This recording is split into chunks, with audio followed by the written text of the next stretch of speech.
ओम श्री सांब शिवाय नमः। श्री शिव महापुराण प्रथम खंड पूर्वार्ध सचित्र मूल संस्कृत श्लोक हिंदी व्याख्या सहित।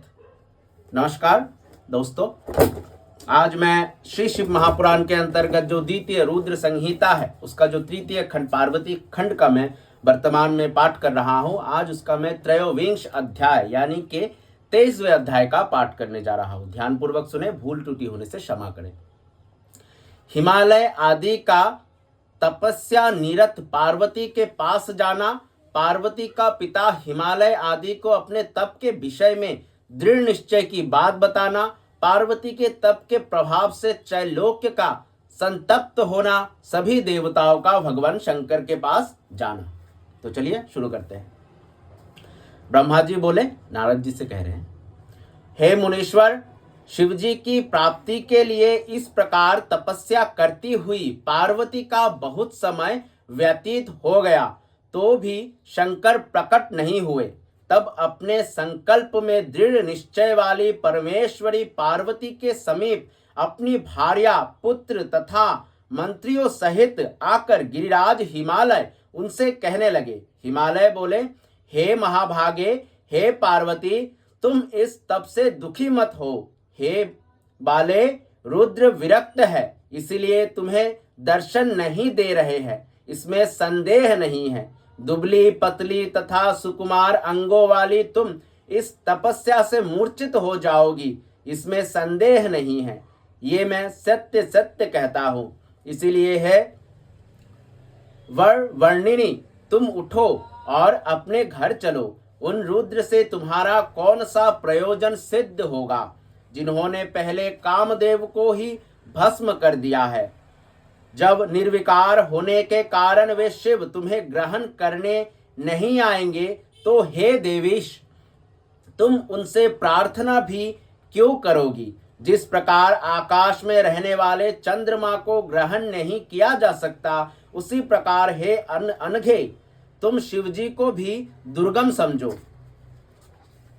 ब्रह्मा जी बोले, इस प्रकार मेना, सज्जाद्री, मेरु, मंदार एवं मेनका ने भी उन सती को बहुत समझाया। अन्य क्रांचादि पर्वतों ने भी अनेक कारणों का प्रदर्शित करते हुए आतुरता से रहित उन पार्वती को समझाया। इस प्रकार सब लोगों के समझा लेने के बाद तपस्या में संलग्न वे पवित्र मुस्कान वाली तन्वी पार्वती हंसती हुई अपने पिता हिमालय से कहने लगी।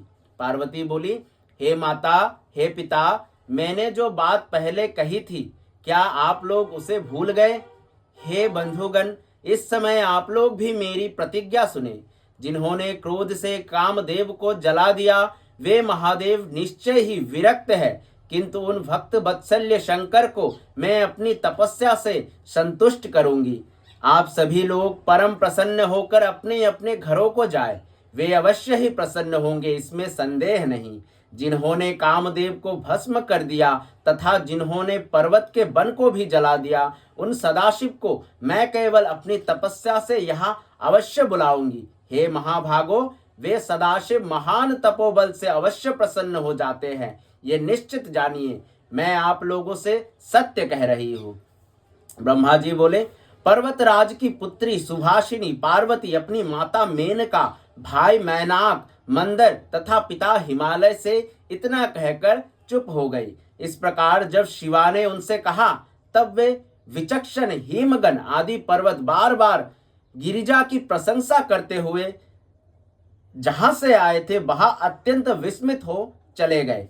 उन सबके चले जाने पर सखियों सहित वे पार्वती परमार्थ के निश्चय से युक्त हो और अधिक दृढ़ता से महान तपस्या करने लगी। हे मुनिश्रेष्ठ, उस समय तपस्या से देवता, असुर एवं मनुष्य सहित चराचर त्रैलोक्य संतप्त हो उठा। उस समय समस्त सूर, असुर, यक्ष, किन्नर, चारण, सिद्ध, साध्य, मुनि, विद्याधर, महान उरग, प्रजापति एवं गुज्जक तथा अन्य प्राणी बड़े कष्ट को प्राप्त हुए, किंतु वे इसका कारण न समझ सके। तपते हुए समस्त अंग वाले तथा व्याकुल वे सभी इंद्र आदि परस्पर मिलकर गुरु बृहस्पति से परामर्श करके मुझ ब्रह्मा की शरण में सुमेरु पर्वत पर गए। नष्ट कांति वाले तथा व्याकुल वे सब वहां पहुंचकर शीघ्र प्रणाम करके तथा स्तुति करके एक साथ मुझसे कहने लगे। देवता बोले, हे विभो, इस चराचर संपूर्ण जगत का आपने ही निर्माण किया है, किंतु इस समय ये सारी सृष्टि क्यों जल रही है, इसका कारण ज्ञात नहीं हो पा रहा है। हे प्रभु, हे ब्राह्मणों, इसका कारण आप बताइए, क्योंकि आप ही इसे जानने में समर्थ हैं। हम देवगणों का सारा शरीर जल रहा है, दग्ध होते हुए शरीर वाले हम देवताओं का आपके अतिरिक्त कोई अन्य रक्षक नहीं है। ब्रह्मा जी बोले, इस प्रकार देवताओं की बात को सुनकर मैं शिवजी की स्मरण कर हृदय में सोचने लगा कि ये सब पार्वती की तपस्या का फल है, सारा विश्व जल जाएगा। ये जानकर मैं भगवान विष्णु से निवेदन करने के लिए उन सभी के साथ आदर पूर्वक शीघ्र क्षीर सागर गया। देवगणों के साथ वहां जाकर मैंने देखा कि नारायण सुखपूर्वक आसन पर विराजमान है। उस समय मैं उन्हें प्रणाम कर तथा स्तुति करके हाथ जोड़कर कहने लगा, हे महाविष्णु, तपस्या में संलग्न पार्वती की परम कठोर तपस्या से हम लोग संतप्त हो रहे हैं, अतः हम शरणागतों की आप रक्षा कीजिए। हम देवताओं का ये वचन सुनकर शेष शोषासन पर बैठे हुए रमेश्वर हम लोगों से कहने लगे। विष्णु जी बोले, मैंने सारा कारण जान लिया है। आप सब लोग पार्वती की तपस्या से संतप्त हो रहे हैं, अतः मैं आप लोगों के साथ अभी परमेश्वर के पास चल रहा हूँ। हे देवगणों, हम लोग सदाशिव के समीप चलकर उनसे प्रार्थना करें कि वे पार्वती का पानी ग्रहण करें, क्योंकि शिवजी के द्वारा पार्वती का पानी ग्रहण करने पर ही लोक का कल्याण होगा। देवादिदेव पिनाकधारी सदाशिव पार्वती को घर वर प्रदान करने के लिए जिस प्रकार उद्यत हो, उसी प्रकार का उपाय हम लोगों को इस समय करना चाहिए। इसीलिए हम लोग उस स्थान पर चलेंगे जहां परम मंगल महाप्रभु रुद्र इस समय उग्र तपस्या में लीन है। ब्रह्मा जी बोले, विष्णु जी की वह बात सुनकर प्रलय करने वाले और क्रोध पूर्वक हट से कामदेव को नष्ट करने वाले शंकर से भयभीत वे देवता विष्णु से कहने लगे। देवतागण बोले, हे विष्णु, महाभयंकर क्रोधी कालाग्नि के समान प्रभाव वाले तथा विरूपाक्ष महाप्रभु के पास हम लोग नहीं जाएंगे, क्योंकि उन्होंने जिस प्रकार दुराधर्ष कामदेव को भस्म कर दिया, उसी प्रकार क्रोध में भरकर वे हम लोगों को भी भस्म कर देंगे, इसमें संदेह नहीं है। ब्रह्मा जी बोले, हे मुने, इंद्रादि देवताओं की ये बात सुनकर वे विष्णु उन सभी देवताओं को धीरज बधाते हुए कहने लगे। विष्णु जी बोले, हे देवगणों, आप सभी लोग आदर पूर्वक मेरी बात सुनिए। वे सदाशिव आप लोगों को भस्म नहीं करेंगे, क्योंकि वे देवताओं के भय को नष्ट करने वाले हैं। इसीलिए आप सभी बुद्धिमान लोग शंभु को कल्याणकारी मानकर मेरे साथ उन परम प्रभु के पास चलिए।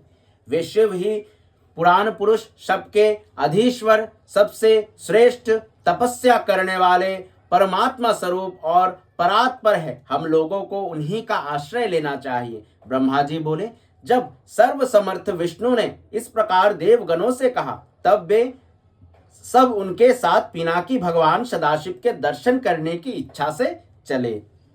विष्णु आदि देवगण मार्ग में पड़ने के कारण सर्वप्रथम कुतूहलवश उस आश्रम में गए जहां पार्वती तपस्या कर रही थी। तदंतर सभी देवताओं ने पार्वती का तप देखकर उनके तेज से व्यापृत हो तेजो रूप वाली तथा तप में अधिष्ठित उन जगदम्बा को प्रणाम किया और साक्षात सिद्धि का शरीर धारण करने वाली उन पार्वती के तप की प्रशंसा करते हुए वे देवगण वहां गए जहां वृषध्वज थे। हे मुने, वहां पहुंचकर उन देवताओं ने सर्वप्रथम आपको शिव के समीप भेजा और वे स्वयं काम को नष्ट करने वाले भगवान शंकर को देखते हुए दूर ही स्थित रहे। उस समय हे नारद, विशेष रूप से शिव भक्त आपने निर्भय होकर शिवजी के स्थान पर जाकर शिवजी को प्रसन्न मुद्रा में देखा। हे मुने, तदंतर लौटकर यत्न पूर्वक उन विष्णु आदि देवताओं को बुलाकर आप शिवजी के स्थान पर उन्हें ले गए। तदंतर विष्णु आदि सभी देवताओं ने शिवजी के स्थान में जाकर प्रसन्न मन से उन भक्त वत्सल्य भगवान सदाशिव को सुखपूर्वक बैठे हुए देखा। वे योगासन लगाए हुए अपने गणों से घिरे थे। वे परमेश्वर रूपी शंकर साक्षात तपस्या के विग्रहवान रूप थे। तब विष्णु एवं मेरे साथ रहने वाले अन्य देव मुनि तथा सिद्धगण उन परमेश्वर शिवजी को प्रणाम कर वेद एवं उपनिषदों के सूक्तों द्वारा उनकी स्तुति करने लगे। इस प्रकार श्री शिव महापुराण के अंतर्गत द्वितीय रुद्र संहिता के तृतीय पार्वती खंड में शिव देव दर्शन वर्णन नामक 23वां अध्याय पूर्ण हुआ। आने वाले अध्याय यानी चतुर्विंशोध्याय जो कि 24वां अध्याय है, वह हम देवताओं का भगवान शिव से पार्वती के साथ विवाह करने का अनुरोध, भगवान का विवाह के दोष बताकर अस्वीकार करना तथा उनके पुनः प्रार्थना करने पर स्वीकार कर लेना, इस बारे में जानेंगे। तब तक के लिए धन्यवाद।